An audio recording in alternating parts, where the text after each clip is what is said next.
You probably tried one of those Beyond Meat burgers. We're hearing all types of companies getting into the fake meat business. The Beyond Meat, you've got Impossible Burger. But it seems that replicating seafood is a much more difficult task. One startup thinks that they've cracked the fake fish burger, and investors seem to agree with them. Joining me on the line is Kimberly Lee, CEO of Prime Roots Foods, a Canadian who's now based in San Francisco. Kimberly, how you doing?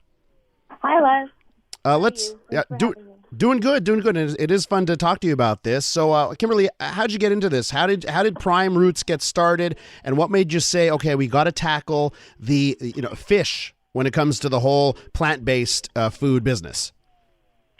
So, I've been involved in the food industry for over 10 years. My mom is a professional chef in Vancouver, and so I went to UC Berkeley to study biology. And while I was at Berkeley, I found that there was this program called the Alternative Meat Lab, where basically students are kind of forced to think about these issues that plague our food system. And essentially the challenge that my team was tasked with was, how do we make better fish? So that was kind of a jumping off point. So we, during our time in school, developed a way of making a flaky fish fillet that has the flavor of fish, that has more omega-3s than fish, but without, obviously plasticizers, hormones, antibiotics, all the bad things that you find in fish. There's been such a focus on beef, right? I guess because of its environmental impact. But when it comes to the sort of sustainability of fishing and the sustainability of fish and their impact, what can you tell us? I think a lot of people actually know more about the sustainability impact of fish because overfishing, there's a lot of species of fish like bluefin tuna that are overfished, and the collapse of the fisheries is really going to wreak havoc on our climate because the oceans are a regulator of our environment. So it's really important that more people talk about finding alternatives to fish. The task that you have at hand, which is, plant-based fish, is it easier or harder than trying to replicate beef or chicken? I would say, so at Prime Roots, we actually grow a super protein that's called koji. So it's a Japanese superfood that we can turn into any type of meat, fish, or seafood. And we have successfully done that. So for us, differentiating between a fish and a meat is not really the challenge for us.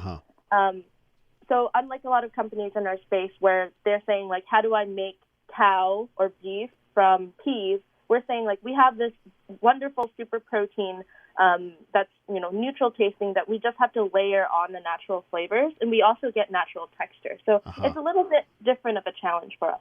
Yeah, and it seems different to me because, there is this thing with fish for a lot of people where the texture doesn't suit them and also the smell doesn't suit them. So how do you try and replicate the smell of fish without making it too much like fish, if you get what I'm saying?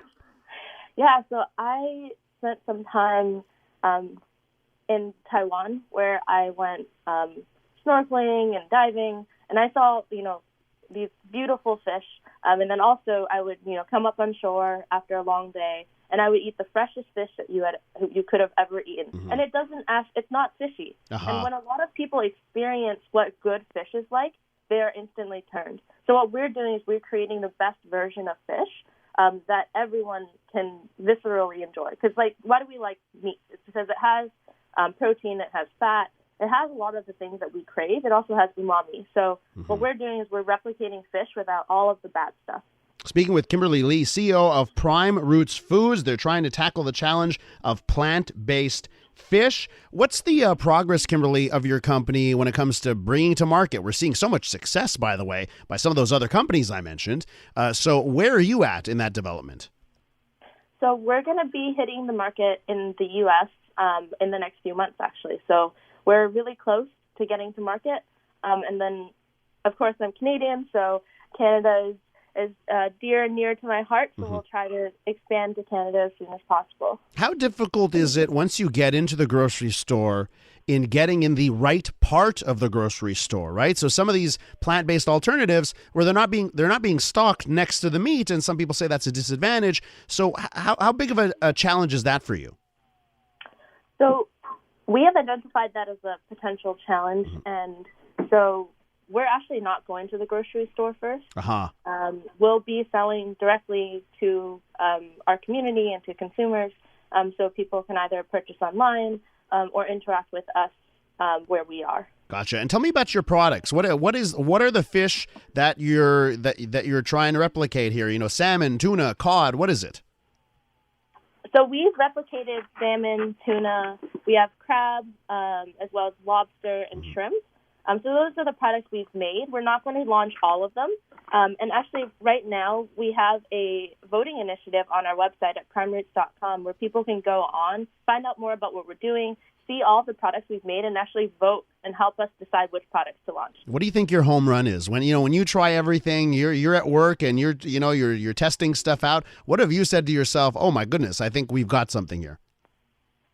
I say that about all of our products because they're pretty much ready to go. Uh-huh. And I don't want to skew the voting, so. Oh, I gotcha.